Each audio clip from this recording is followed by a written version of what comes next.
When I was growing up, I had a favorite uncle. His name was Uncle Roy. He lived in Washington, D.C., where my dad had grown up with him. And we would go visit him at least once or twice a year. And I'll never forget, every time I walked into his house, he always had something special waiting for me.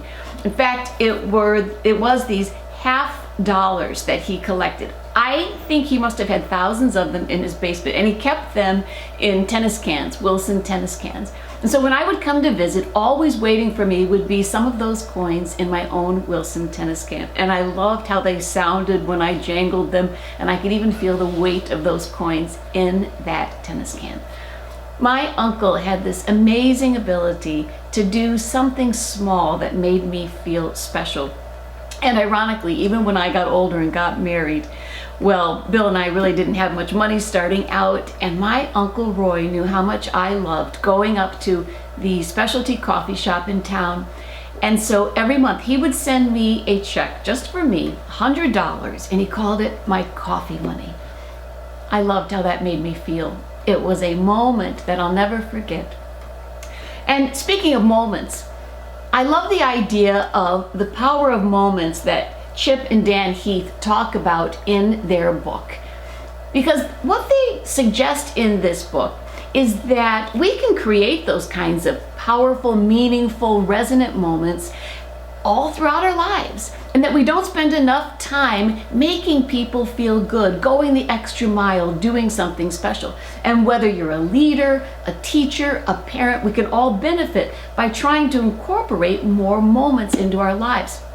Now, coming from a educational background myself, both my parents were teachers, there's a very special part of this book in which they highlight a elementary school in Washington, D.C.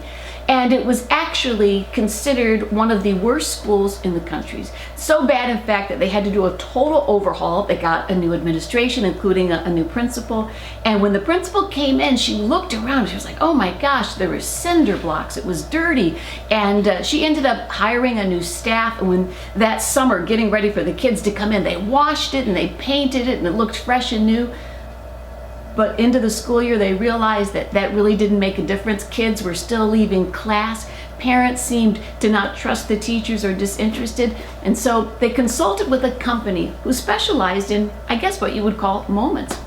And what they suggested was that the teachers go and make home visits the summer before the school year started.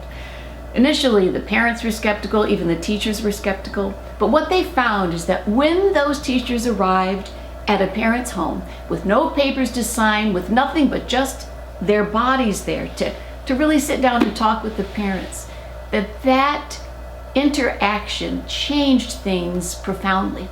Because for the first time, parents felt that they were being listened to, and teachers felt that they were making a connection with the parents. And the long and the short of it was, the parent-teacher night that usually attracted 25 parents, after those home visits, more than 200 parents came. Test scores went up, and it changed the entire feel of that school. That's the power of moments. And that's what this book gets at, that we can do more of those kinds of things in our lives when we're trying to interact with somebody and when we are at work, wherever we are. It's a wonderful book. It's definitely something that you can check out, and I know that whatever you do in life, you'll benefit from it. So Power of Moments by Chip and Dan Heath, and I'll be back next time with another book, maybe something a little lighter and fictional. Thanks for being with me today. See you next time.